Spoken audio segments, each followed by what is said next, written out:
Hi, I'm Welcome to here. the Black Light Show. hmm Come on in and tell us what you would like to discuss. I want to talk about Jabuki. All right. Well, I'm hungry. So I'm gonna talk about Popeye. Did you miss your appointment? Yep, sound good to me. All What right. you talking about? Pat Mahomes' dad. All right. Now I like his son now, so don't be too hard on him. Like history one. Come on, Auntie. All right. All right, we're good. Let's get it on. All right. Let's get it on. Let's do it. Let's get it on. Oh, yeah.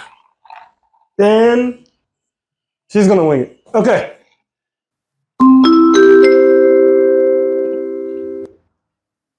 I see you have a lot to discuss today.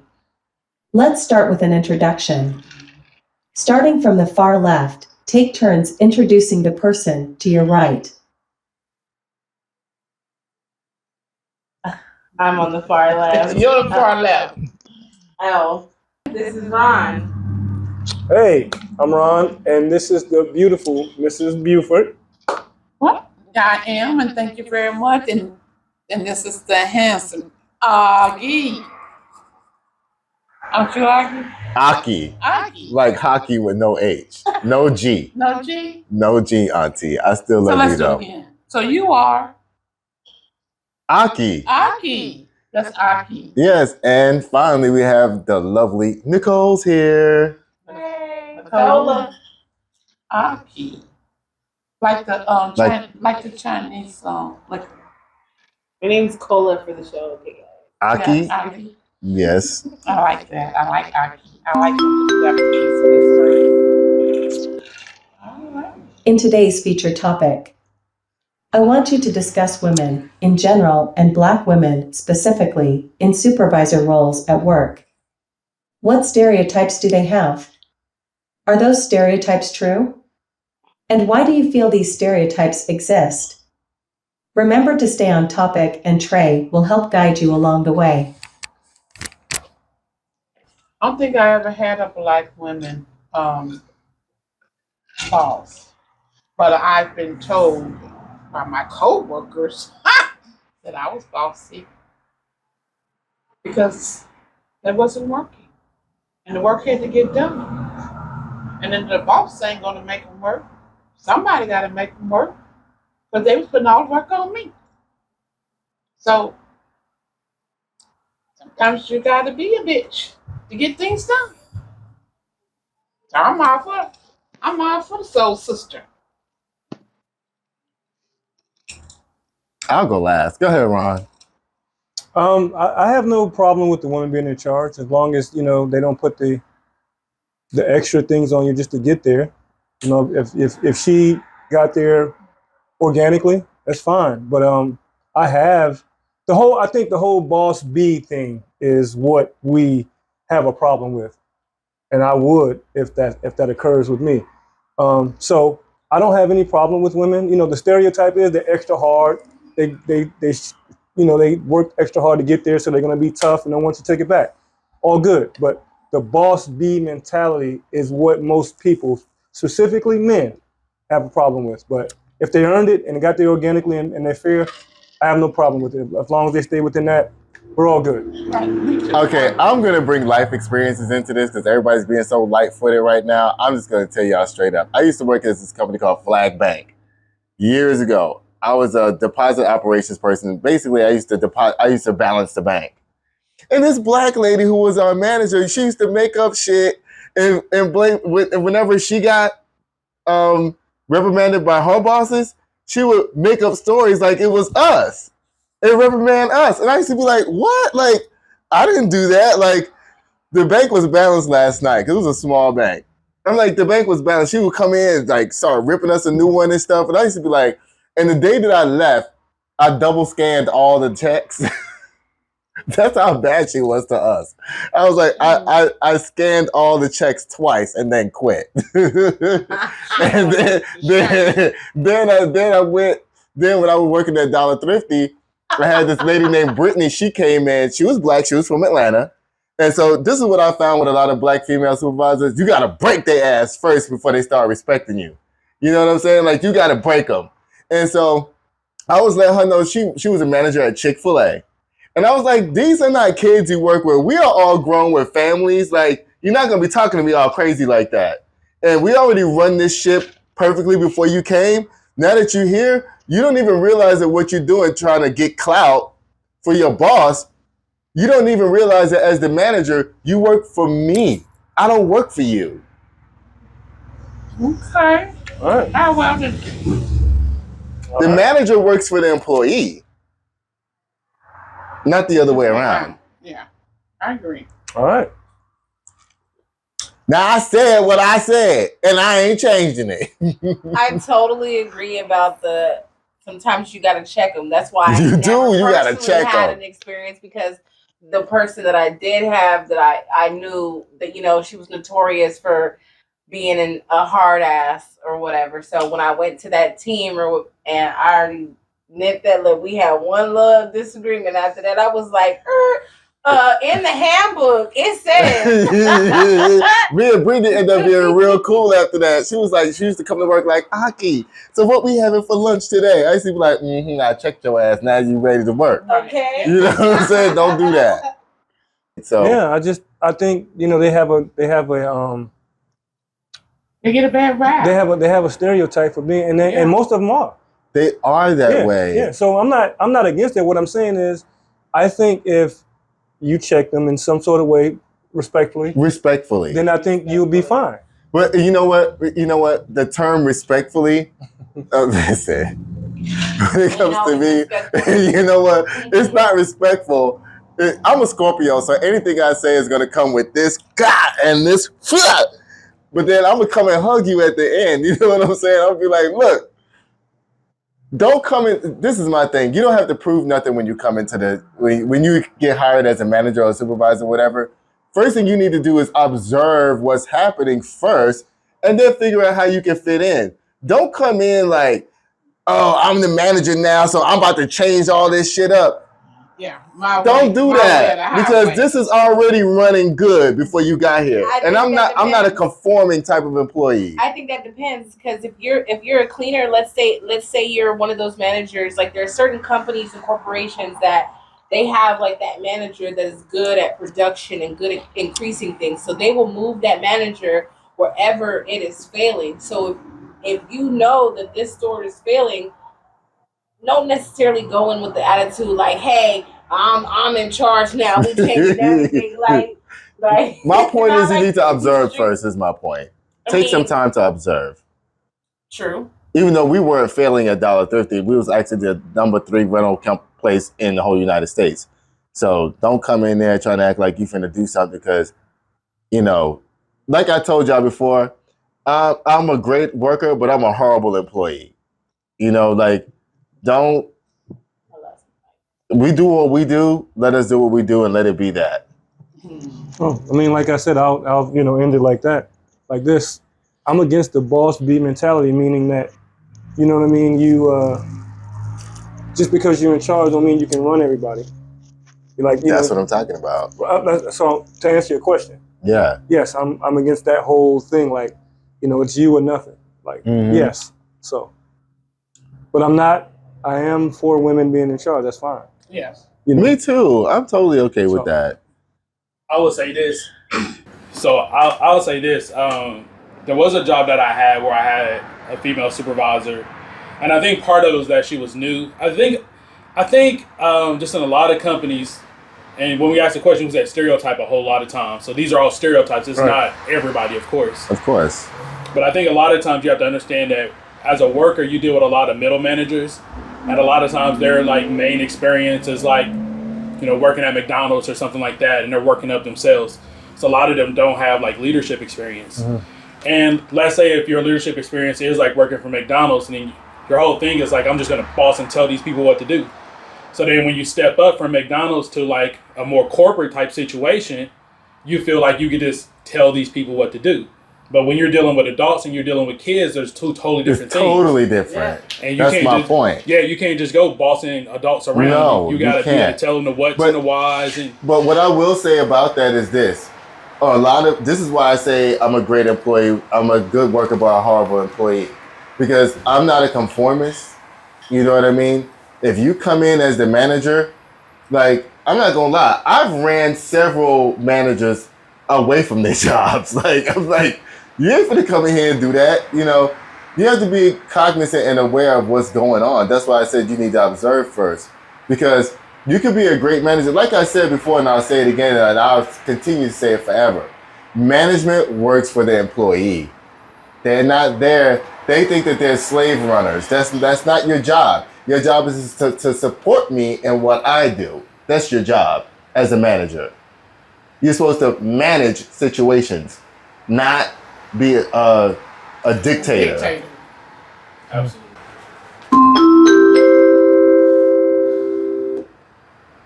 Let's play a game. Aki, grab the stool where you're right. It has a ring game on it. Uh-oh. Place the chair in the center of the floor and hand each person a ring.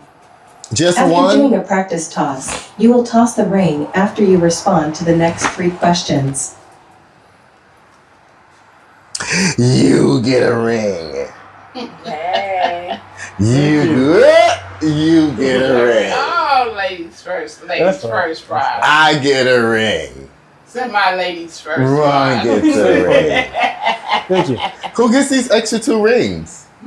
We're answering the question right. Okay, I'm gonna close my eyes and y'all reach up and whoever grabs it gets it first. 1, 2, 3. You wasn't 1, supposed 2, to grab 3. it. You was just supposed to Right. Y'all are out of control. Right. All right. Practice toss. Practice toss. I made it. We're fine. We're fine. Yeah, I'm good. A local woman is arrested and accused of driving her car into a restaurant. Belinda Miller was arrested today for allegedly ramming her SUV through the wall of Popeyes on Walter Lane. Investigators say the 50-year-old continued driving her vehicle through the doors of the building and did not stop until debris blocked her from moving further.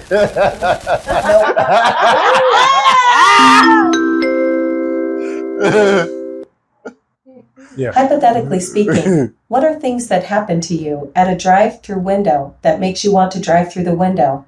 Well, I went to Throw your ring in. You gotta throw your ring in. I get Okay. to drive up and the young lady, she said, "What you want?" It must have been Popeyes. I said, "Excuse me, what you want?" I said, "I don't want nothing. I don't want nothing." And I exit. You drove off? Yes, I don't want nothing about it there. She said, "What you want?" What you want? It must have been Popeyes. What was that restaurant? McDonald's. What you want? Of course. What you want? Ooh. All right, my McDonald's story. Uh-oh. So, my McDonald's brother- gonna sue us. Y'all my keep brother, saying my older that. brother, we're very much alike in personality. Drive up to McDonald's. It's like 2, 3 a.m. You know, like Uh-oh. they're in the time of like changing the menu, but they have like the lunch stuff up, and he's like, he goes and he puts in the order, and the lady's like, "Well, sorry, we're serving breakfast." He was like, "Oh well, you don't have the breakfast menu up. What do you have for breakfast?" And she says, "Breakfast, you know, breakfast food, our breakfast food." And he was like, "Oh, well, no, I don't know. And so can you tell me?" She was like, "Well, you want me to tell you everything on the menu?" He's like, "Well, yeah, you don't have the menu up, right?" And so he makes her say everything on the menu. That's so hood. And then he says he wants the orange juice. Look, We get the orange juice and we drive off. look, if I was that person at the window, I would have been Did you so throw pissed your at y'all. ring in? Throw your ring in on that one. That's crazy. Okay. Hey, Aki. Well, you know what? I really don't have any crazy Oh, drive-through you things. And you know, the reason why is because when I go through the drive-thru, I'm usually trying to get something for free. So I don't usually have any bad stories. My stories are more like, oh, you know what? I did have a bad story just the other day at Chick-fil-A. I forgot. So at Chick-fil-A, y'all. At Chick-fil-A. Let me tell y'all what happened. So I get up, I go to Chick. Now, mind you, on Chick-fil-A, on the app, I have thousands of points. I'm talking about I can eat at Chick-fil-A free for like a whole year and be Gucci.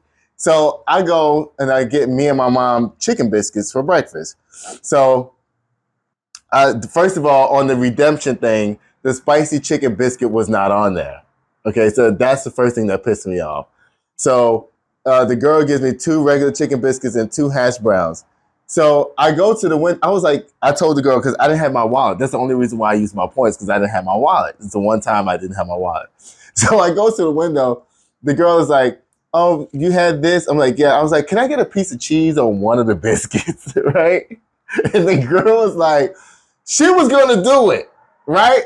But then she went and got the supervisor. The supervisor came to the window and was like, a slice of cheese is 30 cents. I'm like, I know a slice of cheese is 30 cents, but when you do the redemption thing on there, y'all don't have a point, a thing associated with a slice of cheese. She's like, well, a slice of cheese costs 30 cents. I was like, I have thousands of points here. I mean, you mean to tell me I can't get one slice of cheese? No. They ain't give you nothing. They ain't give me nothing. So I went and called corporate and everything. My friend gonna tell me that I was wrong and I'm a bad customer. But you know, for as many years as I waited tables, do you know how many times I've given people stuff? Just a loyal customer, you know, just because. It's not like I go, and this is a Chick-fil-A that I go to all the time. I get it. 30 cents, 30 cents. So you're going to have me call corporate. And guess what? They ended up giving me all my points back. They ended up doing all, because I called a complaint, obviously. So you mean to tell me you what you gave me back was worth more than a slice of cheese? Well, yes. And so when I was on the phone with corporate, I was like, well, when you order online on the app, you can add a slice of cheese, you can add 2 slices of cheese, you can add bacon, you can add lettuce. I'm like, well, why can't you have a point value associated with the add-ons when you want to redeem your points? It doesn't make any sense. Chick-fil-A. They took Chick-fil-A. Care of me, well, say that part. The last thing was, mine is, I'm not going to name this restaurant, but every time I go, the ice cream machine is not working. McDonald's. Right? So the last 10 times I went, the ice cream machine is not working. So I went around and asked my ice cream. I said, what is your problem with the ice cream machine? Why is it never working? And they gave me a whole corporate story. And I wasn't hearing that. I said, just make some up. I don't care. This is the 10th time I've been here in a row. I need my ice cream. Right? And they never gave me my ice cream. So I did a whole story, wrote to somebody about the ice cream machines never working. I found out it's a thing that they want to do. I don't know. It was crazy. I don't want to get into the whole thing. But it's something they do on purpose to keep people coming back? But, yes. So that's the worst thing, you know. But I never drove through it. But I was about ready to drive through in that 10th time.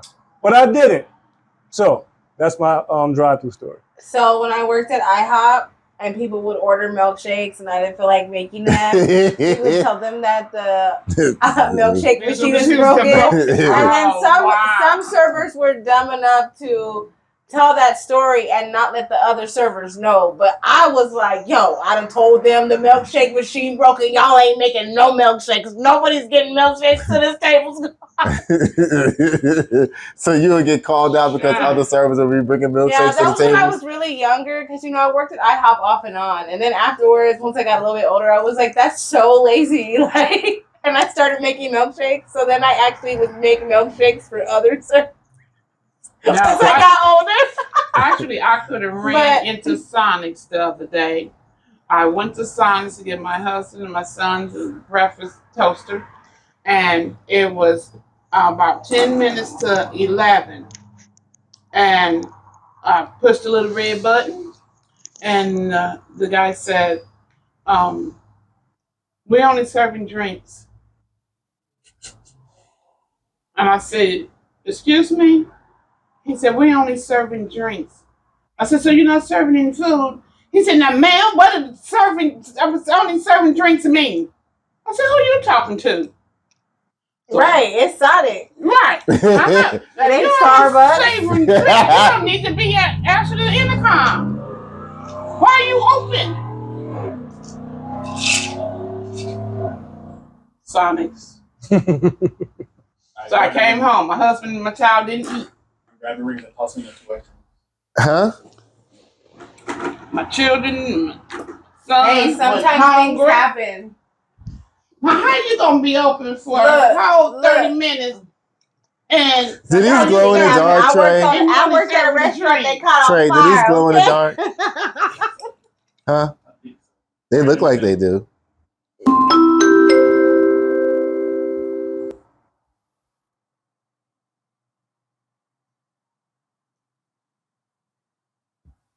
Come on, Mauricia.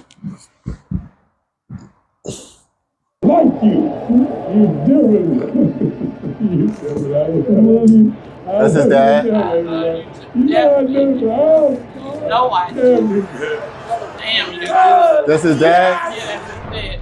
Oh, he look hood as fuck. No, why you come up my daddy? Girl last week. It's Philly this week. Like I said. Hey, it was Joe Burrow last week. It's Philly this week. I love him, though. I love him. Hey, it was Joe Burrow last week. I love it. Patrick Mahomes' daddy is wilding out. Pat Mahomes Sr. chilling here. I partnered up with Cameo to give you birthday messages, advice, shout outs, or anything else you need. Or maybe you just want to smoke on these Philly blunts and these Joe Burrows with me. Hit me up on Cameo anytime. I like Silky it. P. Peace. Silky P. No, he didn't. Yo. Hater. So Isn't Pat Mahomes Sr., the father of two-time Super Bowl champion Patrick LaVon Mahomes Jr., the crazy uncle at the family reunion? I don't think so. I think he's just a black guy. From wherever he's Oh, from. I miss. But you know what? Right, how that's We all love a crazy uncle, don't we? I think he was ex-normal. But he will be known Proud. in your world. No, he's proud, I would say. I mean, he's not going to walk in and be like, yeah, my son is blah, blah. He's not going to do that. He's going to be like, I got my cigar. My son is out here killing the game. Look, y'all hating on me, whatever. This is what I do. Y'all can see me on Cameo. I'll send y'all punk-ass MF's birthday shout-outs or whatever. I mean, I think it's dope. Who is Cameo? The group? No, Cameo is like a place where celebrities go that, sing shout-outs and stuff. I thought that was the band, and I thought that was a blunt. I thought he went back to 1977. He did. He did. He went to 1977. He cool in my book. It's kind of refreshing to see a person that played professional baseball, was a professional baseball player. He played professional baseball. Did he? To be that way. Wow. So I think dad is yeah. I didn't know that. Is he the uncle, the crazy uncle? Absolutely. But it's good to see somebody be authentically themselves. And I always tell people, when somebody's not paying you, right, no more, you can be yourself. Because a lot of times we get paid these millions of bucks or however much, and we got to be a certain way. Right. So once I get millions and nobody controls me, I'm gonna be that uncle at the. You gotta get millions to do that. No. You can't do that with a couple of $100,000. No, I can't. But I'm saying that's who he is. Yeah, he's gotten millions. And, he's been paid. But you know what? Shout out to Silky P. Yeah, for sure. Silky P, son. No, just kidding. Who is Silky P? That's what he said on the thing. I know, but who is Silky P? Him. He's Silky P. He's Silky P. Oh. I don't know. Shout out to Pat Mahomes Sr. I'm with it. Oh, well, yeah, I got it. Okay, I got it now. Let's go with the game. Speaking of family reunions, what are some of the most fun events, games, and memories you had at your family reunions? We do. But it's not the family reunion because my family, they don't reunion but I get my, they don't That's what I was unite. going to talk about. But in my small group of family, when we get together, for the last couple of years, we've been doing a tug of war, and we keep the same teams, Nice. and it's been really exciting. So now they know. They come with the gloves. They know where to position people in the right spot.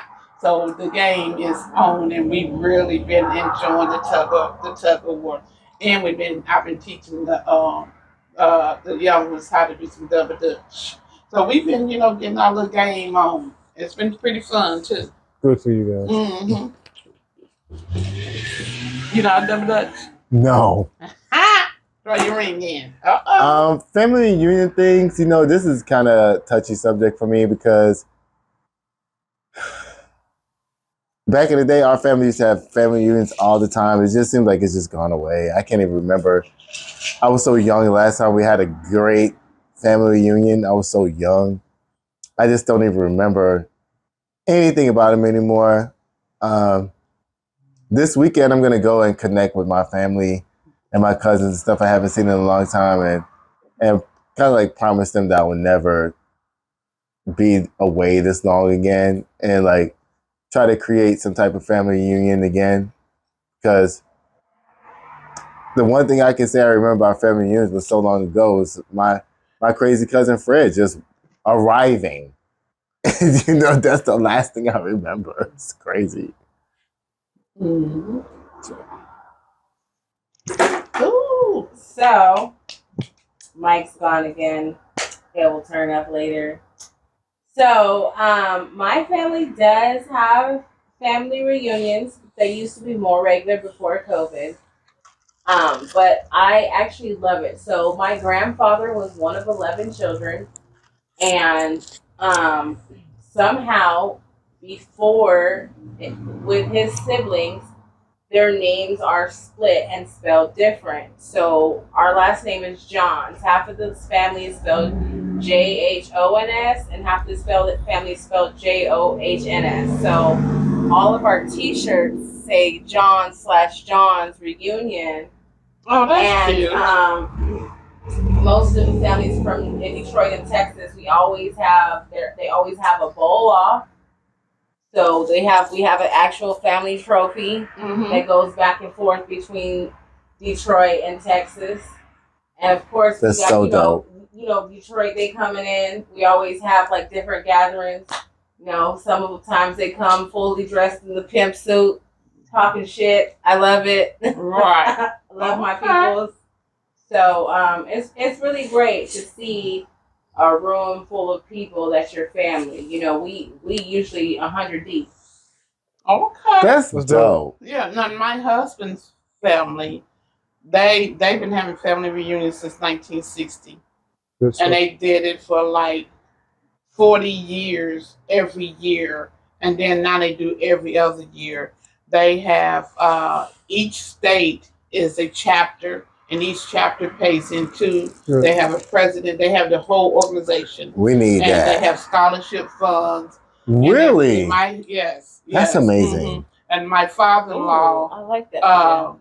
my father-in-law started this the scholarship fund, and then 2 years ago, I did an auction at the family reunion, in my husband's family reunion, and I raised over $500 to go into the scholarship fund, and good stuff. And for everyone that's graduating, college or high school, they into it. They give back to the Awesome. family members and stuff. That's My dope. husband has a really nice, and this year in July they're going to be in Detroit. Nice. That's dope. My city. I love We Detroit. going. Yeah, We all going. The whole Right. show. We Yeah. going. I've only been to one family reunion. But I would love to get together more with them. And my favorite event would be the Soul Train line. All right. So, Trey, put on some music. if you hear me, if it gets out to any of you guys, Soul Train line, come battle me. I think I still got a couple moves left. So Right. we'll do it like that. Oh, and then I did the family reunion for my husband at the Lake of the Ozark in 2021. and we did musical chairs, and all the kids came, and all the kids was intense. And so then it was the adults. The adults was watching the kids, and so then I said, so now it's adult time. So when you lost, and everybody was serious. So when all the adults lost, if you lost, you had to take a shot. Oh my God. And you didn't. Well, that's get not to, that. That's not you too didn't bad. get to choose what you got because we had a bartender, so he just handed you whatever. I love that. And everybody was chatting. Take your shot. Take your shot. I love Yeah, that. our last family reunion, like it was in San Diego. It was planned so well. We had a bartender and a Mexican, like a food truck rental. They came through. They did everything. We had a barbecue. We had like a seafood operation. Like it was super, super dope. Right. So organized. You hear all these Detroit people and California people talking about having such good times. Our families, our South Carolina families was busted up. Our land was stolen. We didn't have anything. Absolutely. Oh, we got the black light. Black light time, say word, My family ho. need to do better. We working on the family. We going to Vegas next. Okay. All right, it's time to dim the lights. It's time to dim Take the turns lights. picking a color and give your closing remarks. Starting with Aki. Well, my closing remark color is going to be green. Guys, I just want to tell everybody that, life is short, for real, for real, for real. And family is everything, and try to reconnect with everybody that you know. It's 2023, like Nicole says, and me. So let's do that. Let's reconnect as Black people, as humans, and Oh, you hear that? that's indigestion. and let's go for real. It's like seriously, like let's reconnect our families because you know what? The government did a great job at busting up Black families. So we need to reconnect for sure. Okay. Today is February 28th, and What's your color? My color is red, and the last day of Black History Month. But in my world, every day is Black History Month. For I sure. celebrate who I am, what I am, my children, where we come from, and who has paved the way. For sure. Not just for me, for my children and for my family. And I don't let my husband and my children and I, not knowing that we've been this blessed with the life that we have, but we know at all times people have suffered and died for us to be where we are here today. So every day in my world is Black history. Soul sister, soul brother. I love that. Nice. Color's blue. Real short. Black organization. As the original people here on Earth, I think we don't organize. We don't organize well enough. So my one thing to us is to become better organizers. We can do everything in the world but organize. We're not together, right? So if I could say for us to do anything, let's organize, let's get on the court, let's stay on code. What you saw, brother? Since she took red, I'm going to use red for stop. I'm going to go with yellow for caution. I'm going to piggyback off of a little bit off Ron said. Not only do we not organize, but one thing people don't do is read documents. Read your documents. It's important if you are signing for something legally or there's something pertaining to money that you read those documents. I have several clients, and I can tell you I'm gonna say 10% of my clients read their documents. They're either getting or owing thousands of dollars, and they don't even take the time to read what they're signing. There's a literal line on it that says that I certify I have read and agree with everything, and they don't even know what they're signing. People get shamed for reading documents. They do. People get their ass in trouble by not reading documents. Okay. Look, can I end it all? I want to give the ending. Listen, I'm going to tell y'all something. In life, don't let nobody control you. When somebody tells you what they don't want you to do, and what you're bringing is that, just go ahead and bring that, because guess what? At the end of the day, they want you for who you are, not for who they want you to be. So be yourself. And on that note, bye everybody!